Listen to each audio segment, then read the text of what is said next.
El Banco Central tiene una función fundamental que es preservar la estabilidad monetaria, ¿no? Y eso se traduce en un objetivo muy concreto, que es mantener la inflación en un rango que está entre 1 y 3%. Se dice mucho que que Perú es un país rico, ¿no? Y yo creo que ahí no estoy de acuerdo. El Perú es un país con mucho potencial, pero creo que la riqueza del Perú va a poder manifestarse cuando tengamos la capacidad de aprovechar ese potencial. No, los bancos centrales hemos sido muy claros a nivel global que eso para un banco central no es moneda, es un activo digital riesgoso y por lo tanto no pensamos considerarlo como un medio de pago masivo y mucho menos como un activo de inversión para las reservas.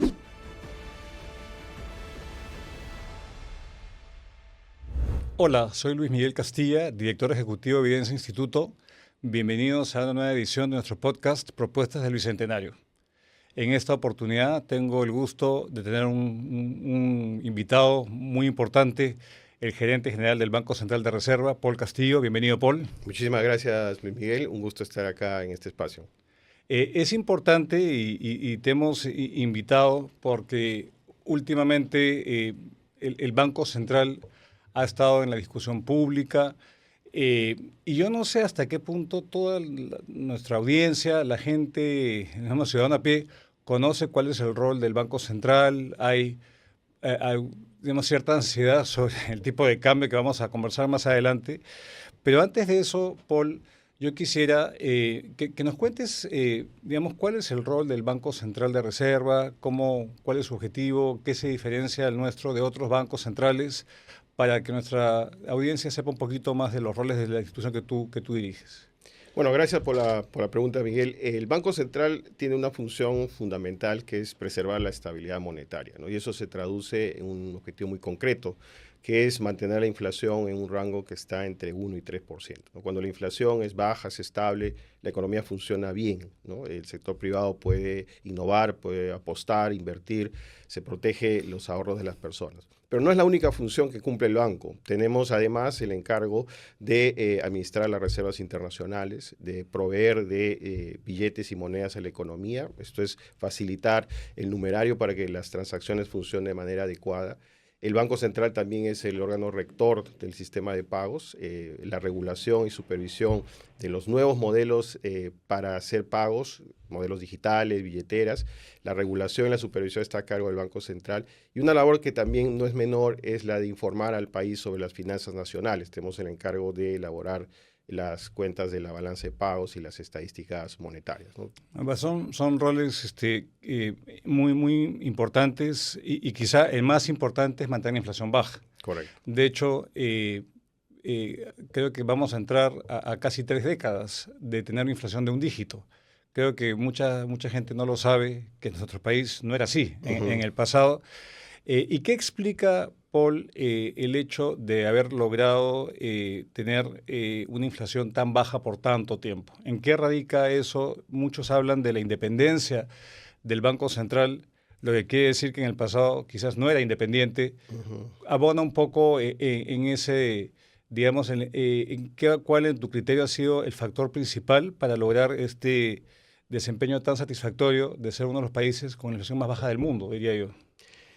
Yo creo que son varios factores, pero ciertamente el marco institucional es fundamental. La autonomía del Banco Central permite que éste se aboque a su objetivo, al objetivo de estabilidad de precios. Pero también esta autonomía se ha reforzado con la Constitución del 93, con prohibiciones explícitas al Banco Central, por ejemplo, de financiar al Tesoro Público, lo que blinda al Banco Central de las tentaciones que siempre existen, de pedir al Banco Central que haga cosas que no debería hacer si no quiere perder el rumbo y lograr su objetivo.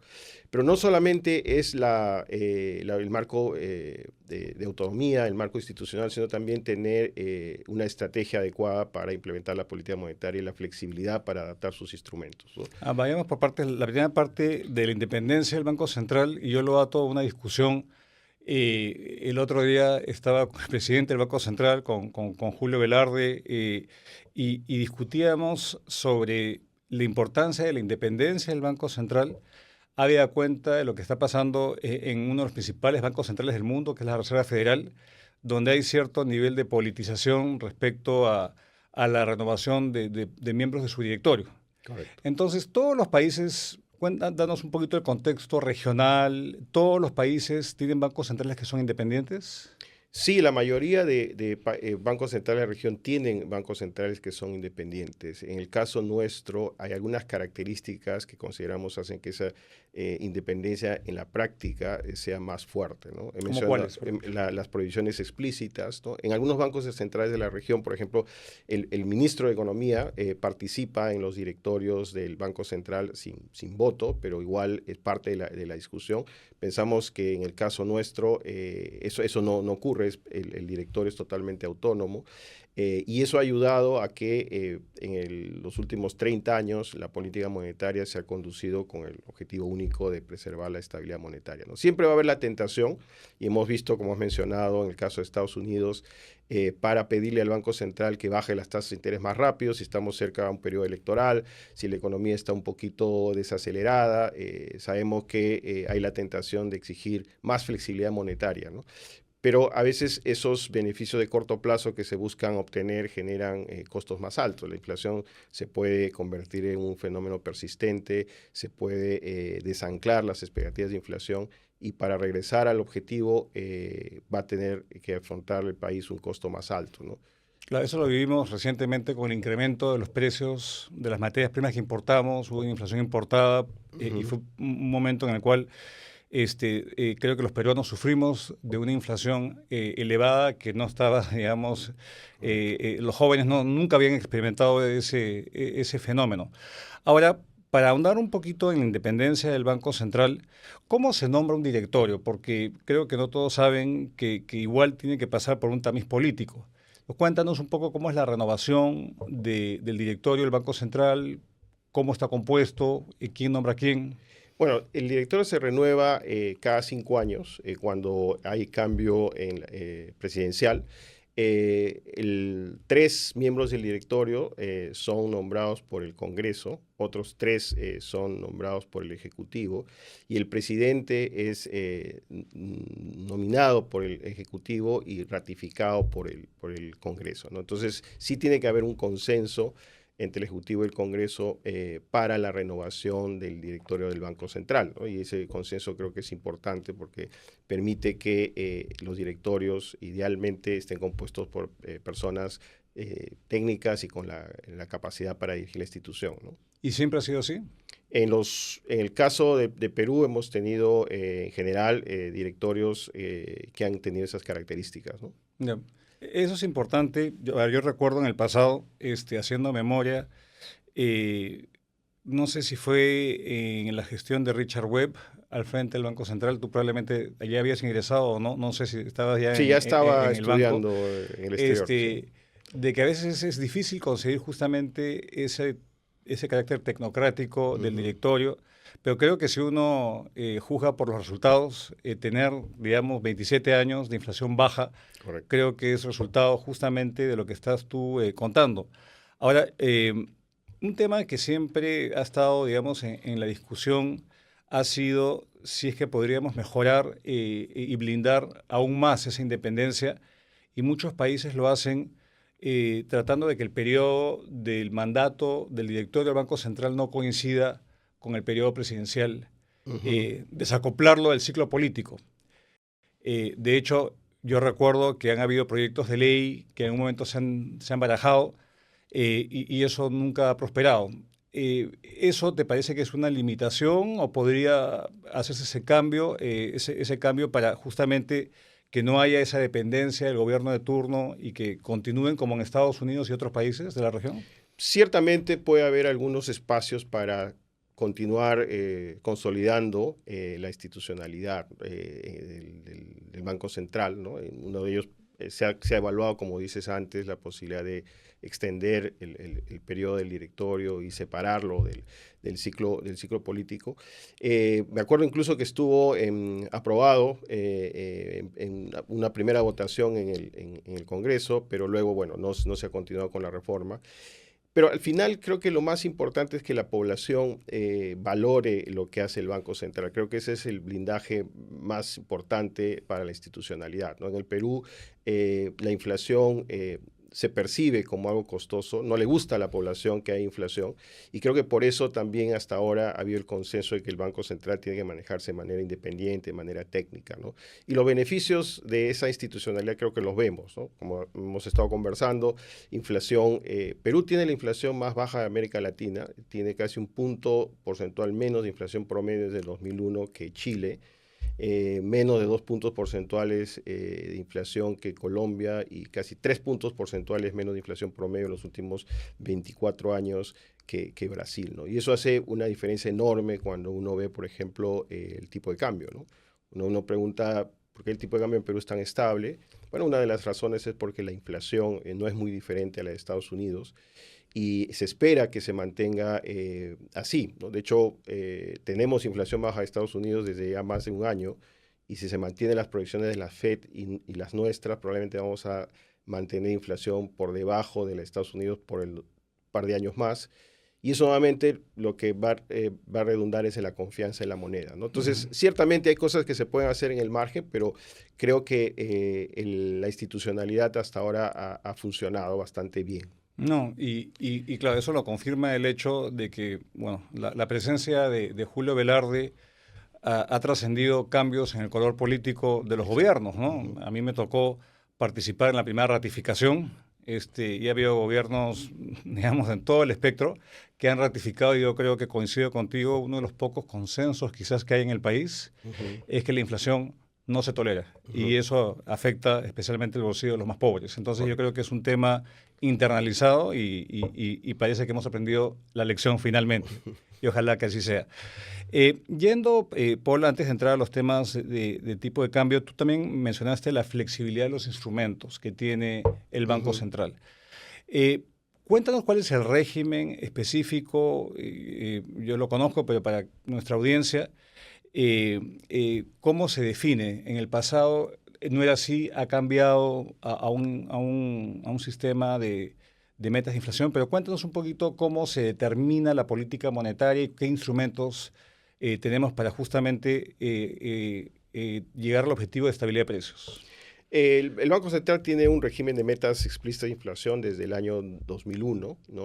Una de las ventajas de este esquema es que hay claridad sobre el objetivo, ¿no? El objetivo es un objetivo numérico, la inflación debería estar entre 1 y 3%, idealmente cerca de 2%. Es un objetivo exigente porque la mayoría de países en la región tienen el centro de su rango en 3%. Perú lo tiene en 2% porque somos conscientes de que competimos con el dólar dentro del territorio nacional, ¿no? La posibilidad de que los peruanos puedan elegir entre el sol y el dólar está ratificada en la Constitución, ¿no? Es una de las lecciones de los años 80. Entonces, el Banco Central tiene que hacer una política monetaria competitiva, ¿no? Con un objetivo claro, se ayudan claras expectativas y eso ayuda en el propio control de la inflación. El instrumento que usamos es la tasa de interés de corto plazo, como lo usan la mayoría de países que tienen esquemas similares. Pero en el caso de Perú, por algunas razones particulares, principalmente porque tenemos un sistema financiero que ha sido dolarizado, que continúa siendo dolarizado, es una de las herencias de los periodos de la alta inflación y la hiperinflación de los 80, se necesitan tener instrumentos complementarios, como por ejemplo la intervención en el mercado cambiario para reducir la volatilidad del tipo de cambio, la acumulación preventiva de reservas, encajes diferenciados en moneda nacional y moneda extranjera. La idea es un poco prevenir algunos de estos riesgos que pueden afectar la efectividad de la política monetaria y podrían acrecentar algunos escenarios de riesgo, sobre todo cuando los mercados internacionales son muy volátiles, ¿no? En la práctica, el uso de estos instrumentos ha hecho que la política monetaria opere igual, o en algunos casos incluso con mayor efectividad que economías que no tienen dolarización, ¿no? Y por eso hemos logrado la inflación promedio más baja de la región, pero también hemos, como Banco Central, podido hacer política contracíclica de manera efectiva, ¿no? Que es uno de los beneficios de tener una política monetaria independiente además de consolidar la confianza en el sol. La dolarización del país se ha reducido gradualmente, pero de manera muy persistente. Recuerda que en fines de los 90 teníamos 80% del crédito, los depósitos en dólares, ahora está alrededor de 23%. El crédito hipotecario era el 100% en dólares, ahora casi el 95% está en moneda doméstica, ¿no? Eso reduce vulnerabilidad del sistema financiero, ayuda a que la potencia de la política monetaria sea mayor, ¿no? Entonces, el esquema de política monetaria del Banco Central de Reserva de Perú es uno que se ha adaptado para poder operar de manera efectiva en un entorno propio, que es el que hemos tenido que enfrentar, que es un sistema financiero dolarizado, ¿no? No, lo que tú mencionas es bien importante porque a lo mejor, digamos, muchos no recuerdan que la última crisis externa que efectivamente tuvo un impacto muy fuerte en la economía fue la crisis del año 98, la Correcto. famosa crisis rusa, Sí. cuando teníamos ese alto nivel de dolarización, Ujú. vino una fuerte devaluación y Sí. eso generó una serie de efectos nocivos que quebró empresas, que quebró bancos, Exacto. cosa que no hemos visto ni en la crisis del 2008-2009 ni en la pandemia. Entonces creo que esa tarea de dolarizar la economía ha dado frutos. Ciertamente, ciertamente nos ha permitido, por ejemplo, bajar la tasa de interés a niveles mínimos históricos cuando se ha necesitado, ¿no? En el COVID a 0,25, ¿no? Una de las tasas de interés más bajas en todo el mundo, y en la crisis del 2008 a 1,25. Y eso en un entorno donde había mucha volatilidad en los mercados internacionales, salida de capitales, ¿no? Algo que no se pudo hacer en el 98, ¿no? Ciertamente porque todavía no había la credibilidad en la política monetaria y ciertamente no se había consolidado la capacidad del Banco Central para hacer política contracíclica. Ya la inflación era baja, pero hacer política contracíclica requiere tener además esta flexibilidad de los instrumentos que he mencionado y la credibilidad consolidada, ¿no? Ahora, a veces cuando uno, digamos, uno trata de calificar cuál es el régimen cambiario, digamos, del Perú, es flotación, pero flotación sucia. Ujú. Vale decir, hay mucha intervención y tú lo has dicho para evitar excesiva volatilidad, pero Correcto. el Banco Central no fija el tipo de cambio, ¿no? Así es. ¿Por qué no nos ahondas un poco en cuál es la política cambiaria, digamos, que sigue el Banco Central? El Banco Central tiene la misma política cambiaria desde inicios de la década de los 90, ¿no? Que es un esquema, como acaba de mencionar Luis Miguel, de flotación. De hecho, Perú fue uno de los primeros países de la región a adoptar un tipo de cambio flotante, ¿no? Chile, Colombia tenían bandas cambiarias hasta fines de los 90. Y la principal razón es porque se necesita flexibilidad en el tipo de cambio para absorber choques externos, ¿no? Pero eso tampoco significa niveles altísimos de volatilidad que a veces se dan en los mercados, porque eso puede impactar negativamente en el sistema financiero y en la capacidad del Banco Central de implementar su política monetaria. Entonces, el banco interviene para evitar esas fluctuaciones de tal manera que lo que pasa en los mercados financieros internacionales no termine afectando al el crédito, a las condiciones monetarias domésticas. Las personas que operan en el Perú, que han tomado un crédito en dólares, podrían verse afectados de manera permanente por un evento internacional totalmente ajeno a la realidad del Perú, y por estar expuestos a una dolarización alta, ¿no? Entonces, la idea es que con los instrumentos complementarios de política monetaria se reduzca esos riesgos. Hasta ahora eso nos ha permitido, por ejemplo, enfrentar salidas de capitales muy fuertes sin generar ningún estrés excesivo en el sistema financiero, ¿no? Entonces, la intervención cambiaria ha sido un instrumento complementario que ha ayudado a que la política monetaria opere de manera más efectiva. Recientemente ha habido mucha discusión académica que ha puesto los argumentos teóricos de por qué la intervención cambiaria puede tener este rol. Bueno, el Banco Central lo ha venido haciendo desde inicios de los 90, ¿no? Mostrando en la práctica que sí cumple un rol y aporta al objetivo final del Banco Central, que es mantener la estabilidad monetaria, ¿no? Uh-huh. Eso me lleva a plantearte una de las preguntas que más está en la cabeza de los peruanos, Uh-huh. que es hasta cuándo va a caer el dólar. Vemos un sol cada vez más fuerte. que responde probablemente a muchas variables, pero cuéntanos un poquito qué está atrás de esta apreciación del tipo de cambio, que es un fenómeno no solamente de nuestra moneda, sino creo que de otras monedas. ¿Qué explica esa situación? Yo creo que es más una situación de depreciación del dólar, ¿no? Porque efectivamente la mayoría de las monedas han tenido este episodio de apreciación, en parte porque las políticas que hemos estado viendo de la nueva administración de Estados Unidos han empujado hacia una debilidad del dólar, ¿no? Parece que hay la intención de que un dólar débil pueda ayudar a corregir algunos de los problemas que ve la administración, como son los déficits en cuenta corriente, lo cual no necesariamente tiene que ser cierto, pero sí se ha reflejado en el valor del dólar, ¿no? Incluso en algún momento vimos algunas cosas inusuales, ¿no? Usualmente cuando había incertidumbre veíamos caída de activos de renta fija, ¿no? Pero fortalecimiento del dólar, ¿no? Y apreciación de los bonos del Tesoro americano, ¿no? Por un periodo breve vimos lo que vemos en las economías emergentes, ¿no? Debilitamiento del dólar, subida de tasas de interés, o sea, caída de precio de los activos de renta fija y caída de activos de renta variable. Entonces, la situación que estamos observando es bastante distinta a la que hemos visto antes. El país que emite los activos seguros, ¿no? Está generando incertidumbre en políticas, ¿no? Lo cual se transmite al resto del mundo. Y más bien, las economías emergentes han mostrado un desempeño económico mejor al esperado, ¿no?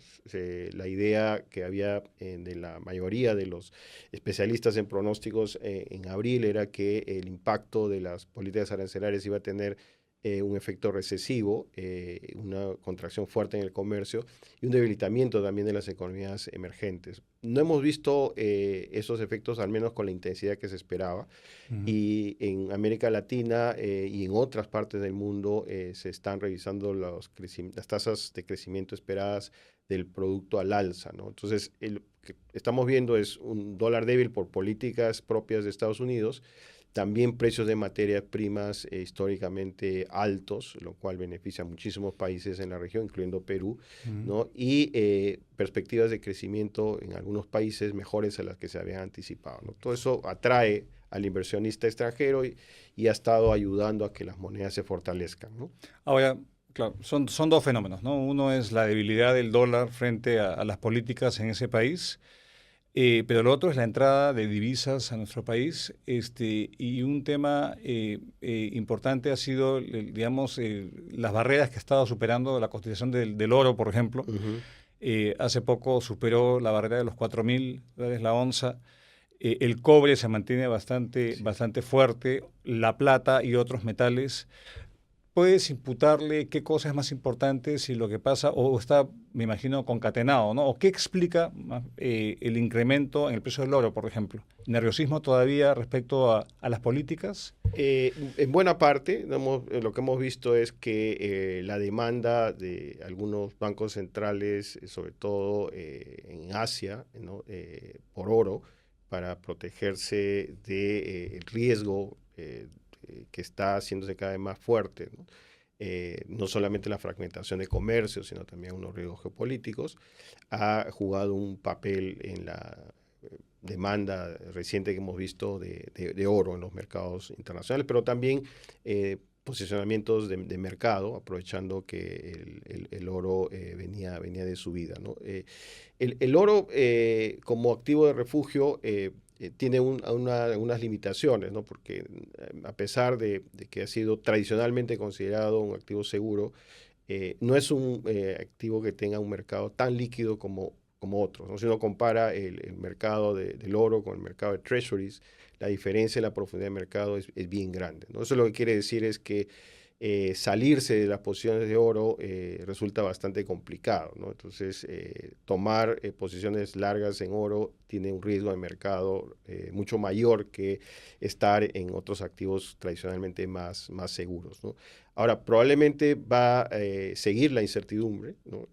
Lo que uno ve es que los efectos macroeconómicos de las incertidumbres y las políticas comerciales no han sido tan severos, pero los niveles de incertidumbre no han retrocedido significativamente, ¿no? Todavía hay mucha preguntas sin responder sobre a dónde va la política comercial de Estados Unidos, los riesgos geopolíticos siguen latentes, ¿no? Entonces, y yo creo que por ese lado va a tener un soporte el precio del oro. Del cobre es fundamental para Perú. No solamente ya es la demanda de China, sino es una demanda más global, sostenida en la transformación de la matriz energética, la demanda de cobre para centros de datos que están creciendo alrededor del mundo, cada vez es mayor, ¿no? Entonces, para la manufactura de vehículos eléctricos, entonces eso le da también un soporte al precio del cobre, ¿no? Entonces, una oportunidad que tenemos los países que exportamos materias primas para poder generar capacidades, ahorros y financiar el desarrollo que necesitamos a futuro, ¿no? Periodos de precios altos de commodities son oportunidades que no debemos dejar de pasar, ¿no? Así es, así es. Ahora, pero si uno se remonta a periodos donde más los factores domésticos pesan, yo recuerdo cuando fue una fuga de capitales muy importante en el 2020, el tipo de cambio, Sí. digamos, fue en la dirección opuesta. ¿Cuán expuestos estamos a esas fuentes internas que hagan que haya pues una salida de divisas? ¿Está vinculado usualmente al ciclo electoral? ¿Son esos factores los que explican estos episodios contenidos de depreciación del tipo de cambio? Bueno, sí hemos tenido choques grandes, choques internos. En las elecciones del 2021 representó para el país una salida de capitales de casi 8 puntos del La más PBI, alta la más alta de la que hemos historia. registrado en la historia de residentes. O sea, no han sido los no residentes que han salido, sino han sido residentes que han buscado otras plazas para poner a resguardo sus ahorros, ¿no? Entonces, sí, esos riesgos están latentes. Lo que podemos ver es que esa prueba ácida que ha tenido la economía, que ha tenido el sistema financiero, la hemos pasado, ¿no? Y en parte la hemos podido pasar porque tenemos un buen colchón de reservas internacionales que usamos en ese episodio para poder evitar un impacto mayor. El sistema financiero es un sistema financiero que está bastante sólido, líquido y con los riesgos bien contenidos y ha ayudado a mitigar ese impacto, ¿no? Ciertamente riesgos domésticos hay, riesgos internacionales también. Creo que lo que nos muestra la experiencia de los últimos años es la importancia de estar preparados, ¿no? De tener colchones, de tener reservas, ¿no? Y de mantener la credibilidad para poder actuar y la flexibilidad para poder usar los instrumentos adecuados, ¿no? Hablando de esos colchones, a veces los políticos no saben distinguir entre las reservas del Banco Central digamos, y el ahorro público, ¿no? Ujú. Y se piensa que se puede gastar, digamos, en proyectos de infraestructura, cerrar brechas, pero ¿por qué no nos educas un poco y nos dices cuál es la diferencia? ¿Por qué esas reservas tienen digamos, un fin determinado que lo acabas de explicar y no se pueden utilizar, digamos, no son recursos del gobierno de turno? Correcto. Bueno, las reservas tienen como función fundamental ayudar a que el país pueda enfrentar escenarios externos adversos, ¿no? O sea, lo que son las reservas son medios de pago para poder cubrir necesidades en los mercados financieros internacionales, ¿no? Entonces, como bien dices, no se pueden gastar porque eso nos dejaría una situación bastante vulnerable, ¿no? Si hacemos la analogía con una persona, las reservas internacionales es esa disponibilidad muy líquida, inmediata, de dinero que tienes para las emergencias, ¿no? Entonces, si tienes un entorno donde hay muchos riesgos, tener esa disponibilidad ayuda a enfrentar cualquier emergencia de manera más efectiva, ¿no? Cuando uno piensa en proyectos de infraestructura, correctamente tiene que pensar más bien en el ahorro público, en otro tipo de recursos, ¿no? Las reservas nos permiten enfrentar salidas de capitales, nos permiten proteger al sistema financiero cuando hay salidas de dólares, ¿no? Y por lo tanto son una línea de defensa para la estabilidad del sistema financiero. No son recursos que se puedan gastar, ¿no? Uh-huh.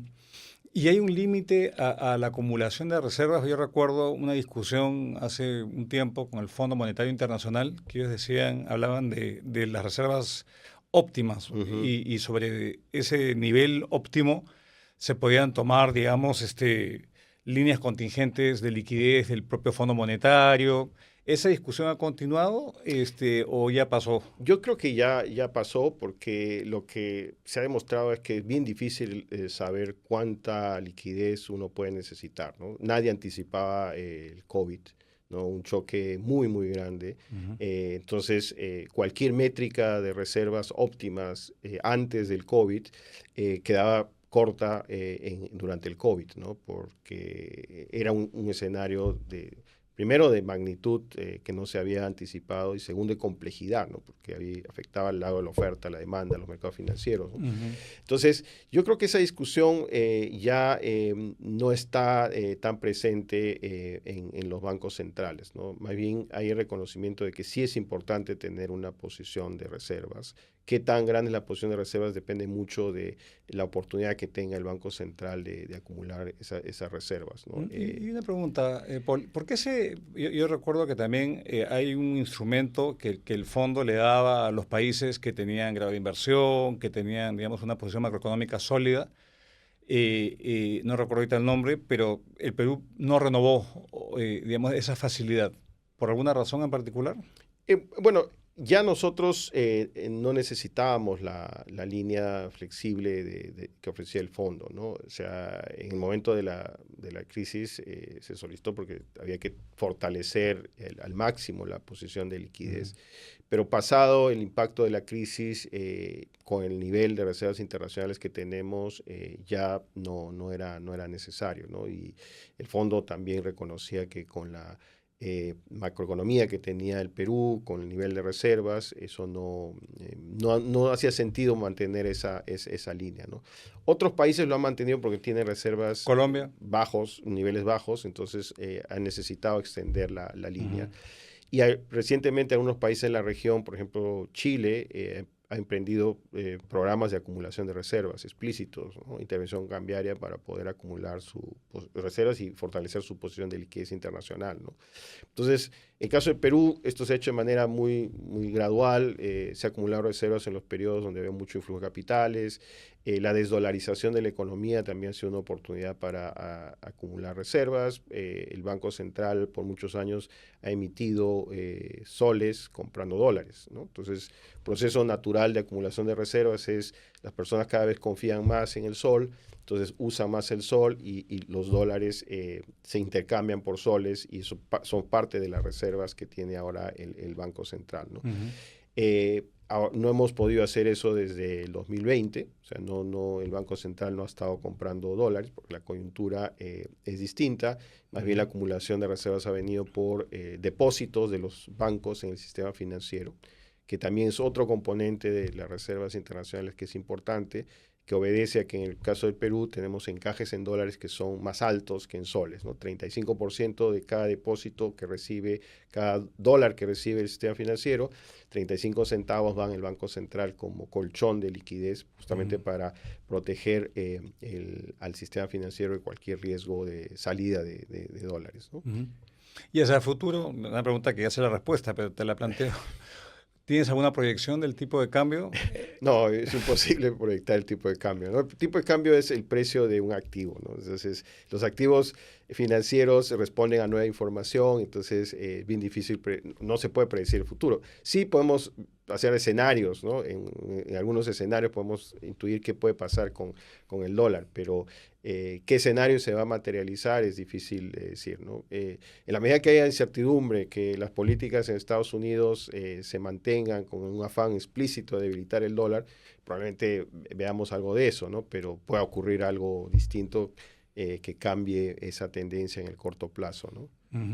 Ahora, yendo a discusiones, digamos, más nuestras, sabemos que el tema de la minería aurífera ilegal es un problema muy, muy complejo.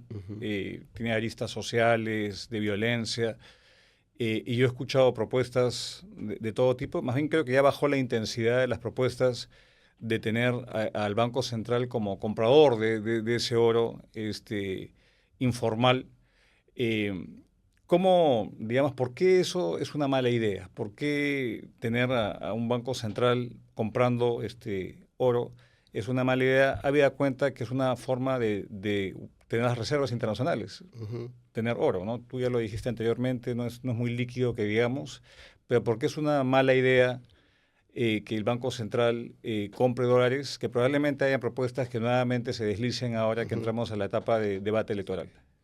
Mira, el objetivo de tratar de formalizar la minería ilegal nos parece que es un objetivo correcto, pero creemos que la forma que se está planteando no es la más eficaz, ¿no? No es función del Banco Central comprar oro a productores locales, ¿no? Ahí lo que nos parece es que el problema de fondo es la trazabilidad, ¿no? Si hubiera trazabilidad y se pudiera verificar que el origen del oro es legal, no tendría ningún problema en comercializarse como se comercializa cualquier producto.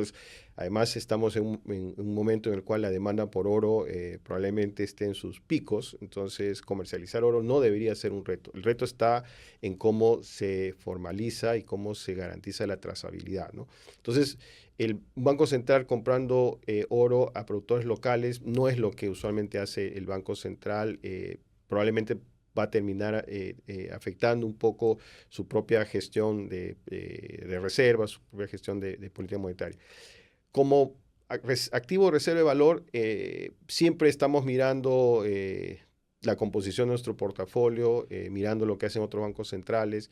Y cuando uno mira la volatilidad del oro y la compara con otros activos de reserva, es bastante más elevada, ¿no? Y todas las métricas de portafolio óptimo que uno puede generar indican que porcentaje para un portafolio de reservas de un banco central de oro podría estar alrededor de 2%, ¿no? ¿Y cuánto estamos Nosotros nosotros? estamos ya 5 o 6% con los efectos de evaluación que ha habido, ¿no? En la región, Chile tiene medio punto porcentual de sus reservas en oro, Colombia tiene menos de 1%, México tiene alrededor de 1 o 2%, ¿no? O sea, la mayoría de países, los bancos centrales consideran por su volatilidad, no es un activo en el cual se puede invertir muchas reservas. Sí tiene la propiedad de cubrirte de riesgos extremos, ¿no? O sea, si hay inflación muy alta en Estados Unidos, el oro probablemente sea un activo refugio, o si hay un escenario de incertidumbre muy grande. Pero para cubrirte esos riesgos extremos, los porcentajes adecuados son entre 2 y 3%. Porque recordemos que el oro no garantiza el principal, no garantiza la recuperación de lo que inviertes, ¿no? Entonces, la diferencia de un bono de tesoro americano, donde uno tiene garantizado que va a recuperar lo que ha invertido, en el caso del oro, si el escenario internacional cambia, uno puede perder el principal, ¿no? Entonces, es un activo volátil que para reservas internacionales no es necesariamente el más demandado, ¿no? Y las criptomonedas, porque ese es un otro, hay otra, digamos, digamos, ola de especulación, también había un aumento en la cotización Correcto. de algunas como el Bitcoin, las políticas o los anuncios del gobierno estadounidense apuntan en esa dirección. Para ilustrar, y a lo mejor muchos no saben qué cosa es una criptomoneda, para empezar. Bueno, la criptomoneda es un activo digital, ¿no? Altamente volátil, ¿no? Lo interesante de las criptomonedas es que la tecnología que usan detrás ha permitido asignar derechos de propiedad sobre activos digitales, ¿no? O sea, cuando uno genera cualquier archivo digital, hace una presentación, uno de los retos es que no le puede asignar derecho de propiedad porque se puede copiar inmediatamente.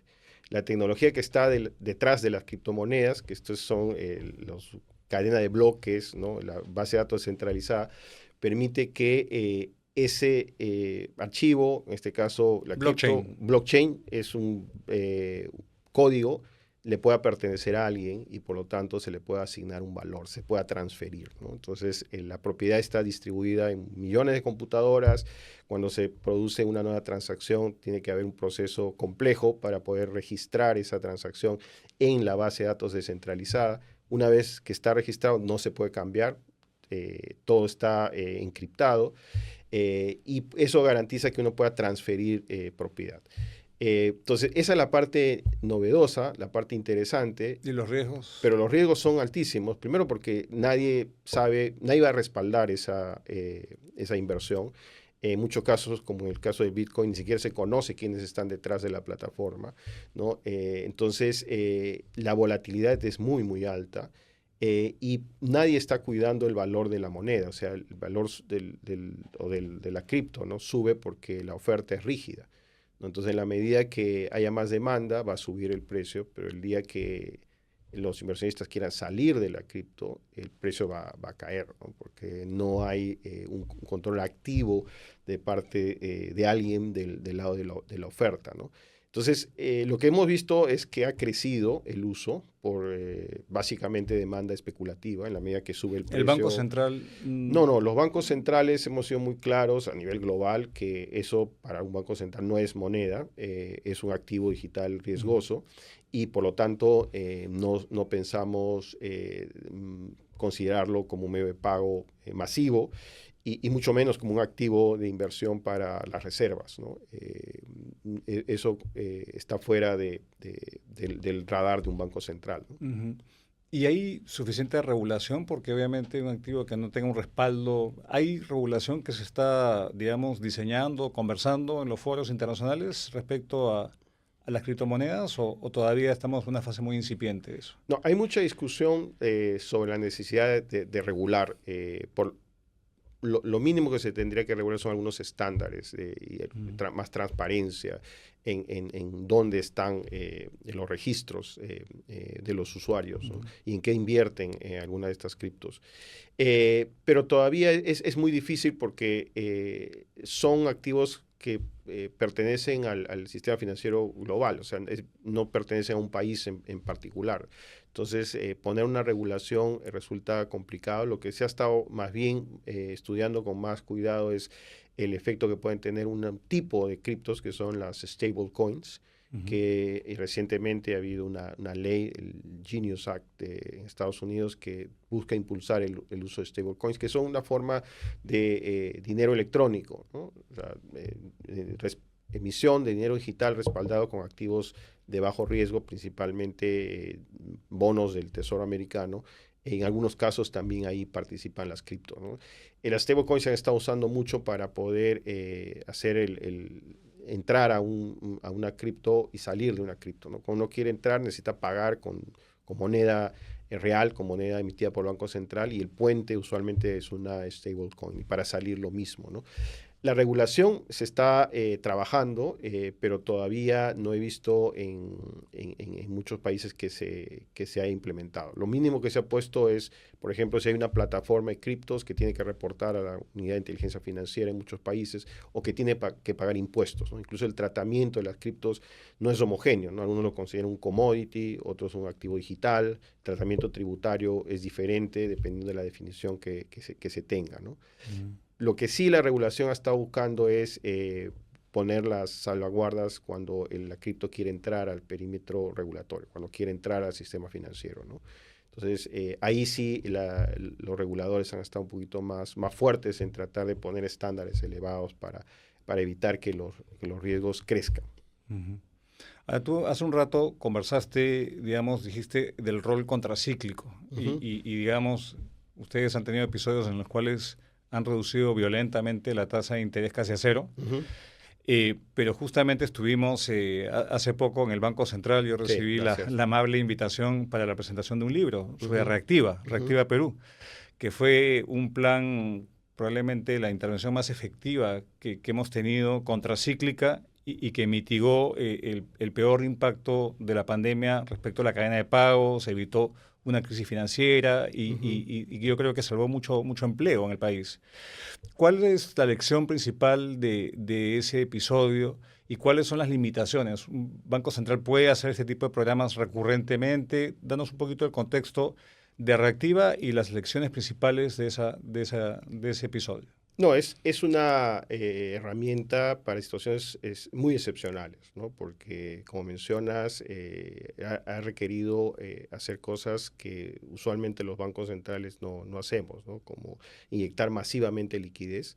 Pero en este caso, por la magnitud del choque, se necesitaba una respuesta contracíclica grande, ¿no? Que ha sido una acción coordinada con el Ministerio de Economía, y con otras entidades regulatorias. Ha estado COFIDE, ha estado la superintendencia, ¿no? Y que en realidad lo que ha buscado es potenciar la política contracíclica monetaria y fiscal que se había implementado, ¿no? No se puede hacer para cualquier circunstancia porque usualmente la economía no necesita una inyección de liquidez de 8 puntos del PIB, ¿no? El objetivo era macroeconómico, era evitar el rompimiento de la cadena de pagos. No había ahí objetivos sectoriales o tratar de beneficiar a algún tipo de sector en particular. Estamos prohibidos de hacer eso por nuestra ley orgánica. Sino era básicamente un objetivo macroeconómico de generar una disponibilidad de liquidez que evitara rompimiento de la cadena de pagos. Darle la facilidad a los bancos para que puedan prestar, dado que existía la garantía del gobierno para poder mitigar el riesgo de contraparte, ¿no? Y eso evitó, como ya has mencionado, el colapso de empresas, que se dañe el aparato productivo y facilitó una recuperación de la actividad económica rápida. Perú logró recuperar su PBI en diciembre del 20. Un ¿no? rebote muy rápido, ¿no? Ahora, y la limitación, porque claro, tú acabas de decir que esto se intermedia a través del sistema financiero. Sí. ¿Se pudo llegar, digamos, a todo el universo que uno hubiese querido llegar o hay limitaciones? No, ciertamente hay limitaciones, ¿no? Una de las limitaciones grandes que hemos tenido es llegar al sector informal, ¿no? Porque el programa estaba diseñado para que atienda las necesidades de capital de trabajo de las empresas. Y usamos los indicadores que teníamos disponibles, ¿no? Las ventas que las empresas declaran a SUNAT, 3 meses de ventas era el tamaño máximo del crédito que podían recibir el sistema financiero con las condiciones que Reactiva otorgaba. Pero ciertamente una empresa informal no podía tener acceso directo a este programa.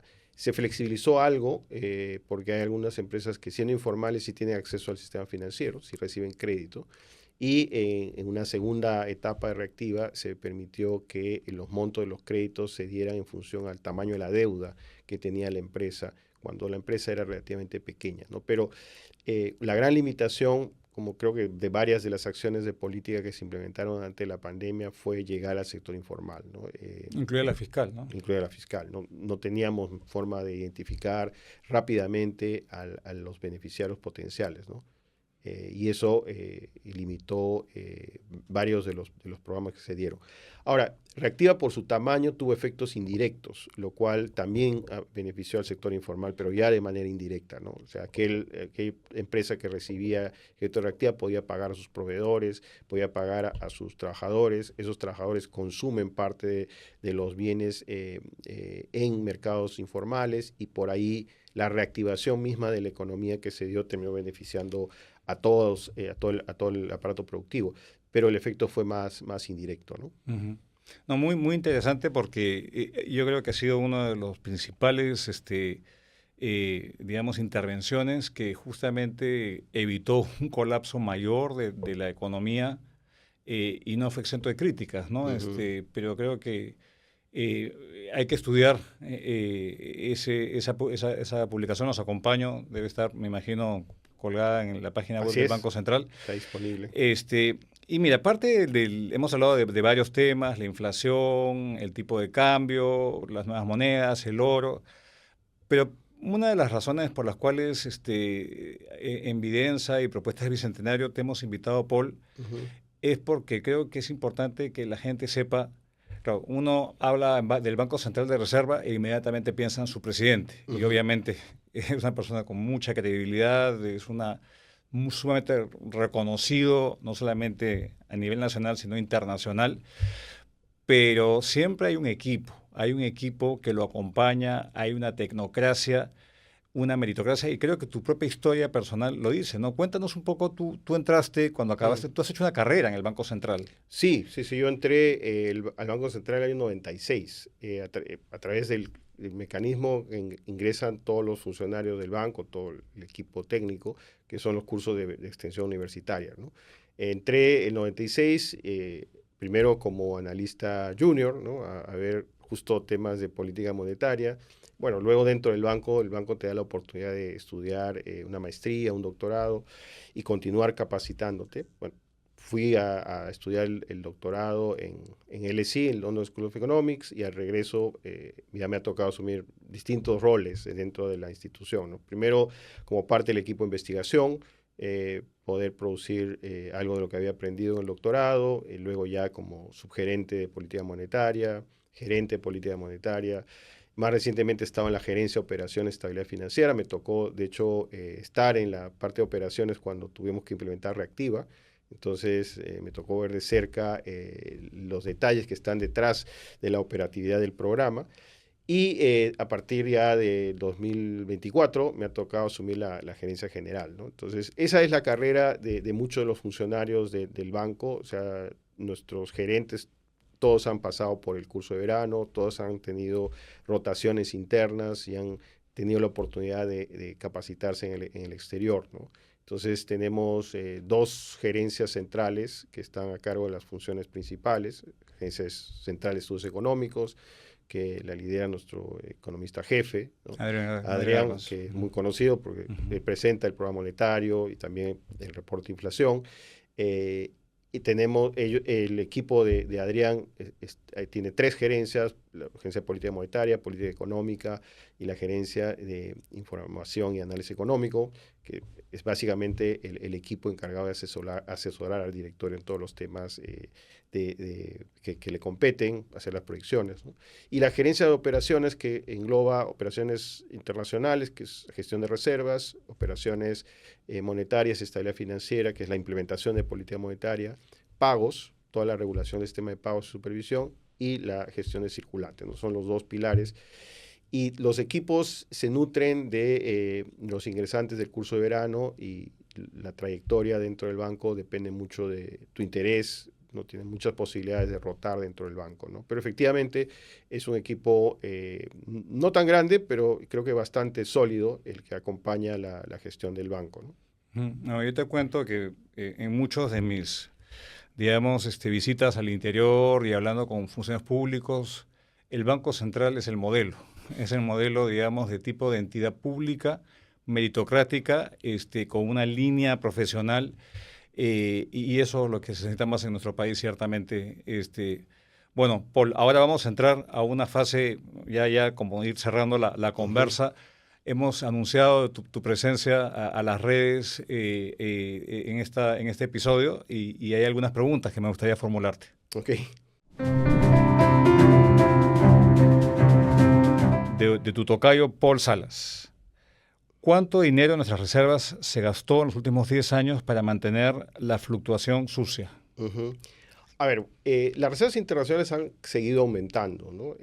Ahora tenemos 87 mil millones de dólares, que son aproximadamente 29% del PIB. Cuando se ha tenido que enfrentar escenarios de salida de capitales, hemos usado volúmenes importantes de reservas para lograr el objetivo que ya hemos conversado, ¿no? Por ejemplo, en el año 21, la intervención cambiaria del Banco Central, la intervención en el mercado spot, ha contado, ha superado los 10 mil millones de dólares, ¿no? Pero ese nivel de reservas rápidamente se ha recuperado en los siguientes años, ¿no? Entonces, la idea de la gestión de reservas es cíclica.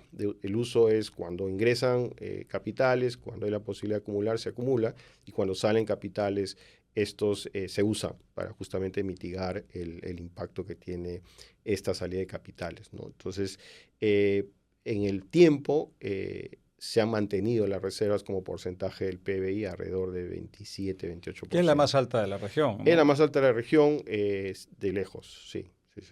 Bueno, así que Paul, tranquilo, Sí. el Paul de acá. Virginia Macarena Julia Maceira Ojeda pregunta, ¿qué estrategias podemos aplicar para conservar la estabilidad económica del Perú? Bueno, creo que lo has dicho, pero ¿cuál sería, en tu criterio, la más importante? Yo creo que la autonomía del Banco Central es fundamental, ¿no? Eso nos ha permitido abocarnos a este objetivo de estabilidad de precios, y creo que es el que mayor beneficio le trae a la población, ¿no? Es proteger los ingresos, la capacidad de compra de los ingresos, y crear un entorno que favorece la iniciativa privada, ¿no? La innovación, la inversión, la apuesta hacia futuro necesita un entorno de precios estables y predecibles, ¿no? Ciertamente. A ver, otra que creo que le hemos tocado, pero Guillermo Ramírez Pérez pregunta, ¿qué cree que sucederá con el dólar cuando los demócratas vuelvan a la presidencia de Estados Unidos?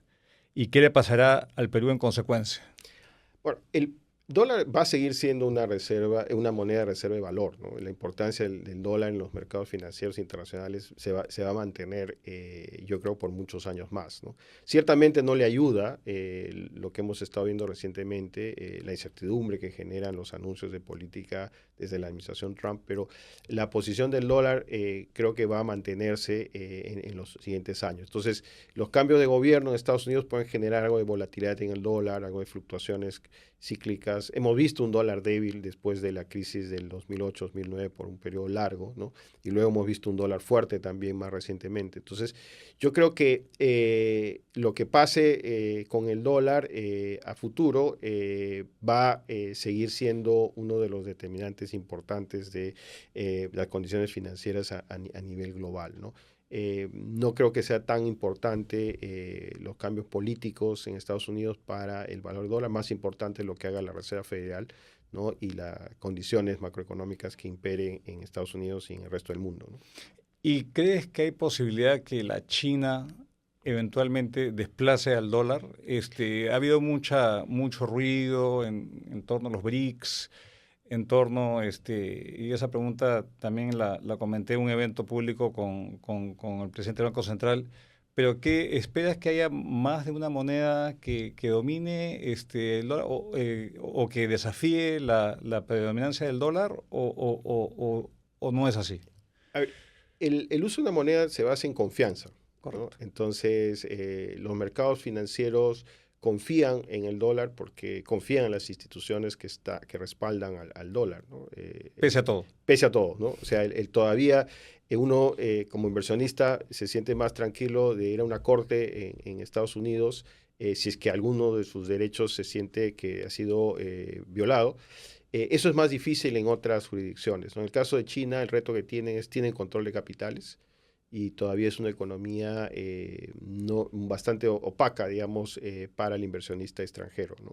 Están haciendo esfuerzos por internacionalizar su moneda, ciertamente, y probablemente a futuro esos esfuerzos continúen, pero creo que la confianza es algo que toma tiempo en construirse, ¿no? Y eso es lo que ha logrado el dólar. Eh, yo creo que todavía va a pasar algún tiempo para ver otra moneda con relevancia que dispute el rol hegemónico que tiene el dólar, ¿no? El euro, la libra, son monedas que también se consideran monedas de reserva de valor, el franco suizo, pero su tamaño relativo respecto al dólar es bastante más pequeño, ¿no? Ujú. Y yo voy a añadir una pregunta, digamos, que prometí no hacerla, pero no puedo resistir la tentación. Porque la política macroeconómica tiene dos patas, ¿no? La Ujú, monetaria, que hemos venido conversando a lo largo de este podcast, pero ujú, está la política fiscal. ujú. ¿Tú crees que la política fiscal, como se está llevando en la actualidad, dificulta la implementación de una política monetaria cuya centro es la estabilidad de precios? ¿Ves que están alineados o ves cierto nivel digamos, de desalineación entre la pata monetaria y la fiscal en la actualidad? A ver, yo creo que la política fiscal es bien importante para que la política monetaria pueda hacer su trabajo, ¿no? O sea, hemos visto periodos en los cuales los ahorros fiscales han permitido, por ejemplo, esterilizar parte de las intervenciones cambiarias que ha hecho el Banco Central y esa complementariedad entre la política monetaria y fiscal ha permitido que seamos más efectivos en los objetivos que hemos tenido. Yo creo que si uno ve la política fiscal ahora y la evalúa por los niveles de déficit y de deuda y la compara con los países de la región, no parece ser una situación dramáticamente preocupante, ¿no? Pero si uno ve la historia de la política fiscal, la historia del Perú, lo que uno observa es que en periodos donde los términos de intercambio son altos, no tenemos estos ingresos extraordinarios, usualmente la política fiscal estaba en una posición distinta, ¿no? Estaba en una posición más bien de superávit, ¿no? Entonces, la idea de poder ahorrar en tiempos de bonanza, ¿no? Para tener capacidad contracíclica en periodos difíciles.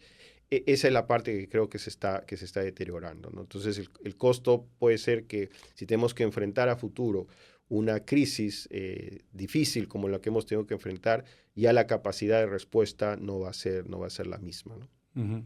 Muy bien dicho. Ahora entramos a la última parte del podcast, muy rapidito, donde te formulamos algunas preguntas muy puntuales preguntas cortas para respuestas cortas.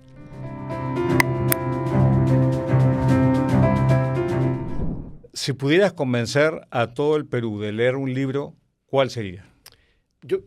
A mí me gusta mucho el de ¿Por qué han fracasado las naciones? De Daron Acemoglu y James Robinson, porque resalta algo que creo que nosotros lo vivimos, ¿no? Que es la importancia de las instituciones para consolidar el crecimiento, ¿no? Yo creo que si hubiéramos aprovechado para, en el periodo de alto crecimiento, consolidar las instituciones, las reglas de juego, en el Perú, probablemente hubiéramos podido aprovechar mejor esos episodios. Y creo que el libro ilustra de una manera magistral la importancia de las instituciones, las buenas instituciones, ¿no? No, por supuesto, y de hecho nos va a estar visitando, creo que pronto, Robinson, y va a hacernos acordar la importancia que tiene el tema institucional. Si pudieras retroceder en el tiempo e impedir un momento de nuestra historia reciente, ¿cuál sería? Bueno, pregunta difícil, pero creo que la confrontación política que hemos tenido en los últimos años, ¿no? Yo creo que nos ha dañado mucho la capacidad para aprovechar el potencial que tiene el país, ¿no? Yo creo que necesitamos mirar el futuro con optimismo, y para eso necesita diálogo, ¿no? Y necesita tener una agenda de trabajo un poquito más consensuada, ¿no? Si hay consenso en lo malo que es la inflación, ¿cuál crees que sería el otro campo donde podría haber más consenso? Tu visión ya como persona, no como funcionario del Banco Central, sino ¿dónde crees que urge construir mayor consenso para que el país siga avanzando? Yo creo que en mejorar la calidad de los servicios públicos, ¿no? O sea, yo creo que es fundamental, pensando en el largo plazo, elevar el nivel de educación, de salud, ¿no? De seguridad, que es un tema que ahora lo estamos viviendo cada vez con mayor urgencia, ¿no? Uh-huh. Y la última, compártenos una opinión impopular, algo en la que la mayoría de los peruanos parece estar de acuerdo, pero tú no. Se dice mucho que Perú es un país rico, ¿no? Y yo creo que ahí no estoy de acuerdo. El Perú es un país con mucho potencial, pero creo que la riqueza del Perú va a poder manifestarse cuando tengamos la capacidad de aprovechar ese potencial, ¿no? Entonces, porque genera narrativas que a veces son complicadas, ¿no?